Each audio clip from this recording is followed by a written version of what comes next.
আসসালামু আলাইকুম। রমজান মোবারক। সেরিতে খাওয়া দাওয়া শেষ করে চা খাচ্ছি, আর সঙ্গে আছে এখানে চিয়া সিড। আমার মতো কে কীরকম চিয়া সিডটা খান? আমি ডাইরেক্ট চিয়া সিডটা পানি দিয়ে খেতে পারি না, একটু ট্যাং মিক্স করে নিয়েছি। আর চা, গরুর দুধের চা আজকে একটু নিয়েছি। গরুর দুধ দিয়ে খেতে এমনি নর্মালি গরুর দুধ দিয়ে চা খাই। তো ভোর রাত্রে সেরি খাওয়ার পরে, মানে ভাত খাওয়ার পরে এরকম 1 কাপ চা কার খেতে ভালো লাগে? মানে যারা চা খোর তাদের অবশ্যই ভালো লাগে। আমার তো ভাত খাওয়ার পর 1 কাপ চা না খেলে মনে হয় সারাদিন রোজাটাই আমার ভালো যাবে না, মাথা ব্যথা হবে, ঝিমঝিম লাগবে।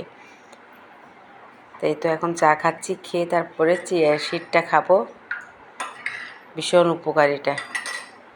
আল্লাহ হাফেজ।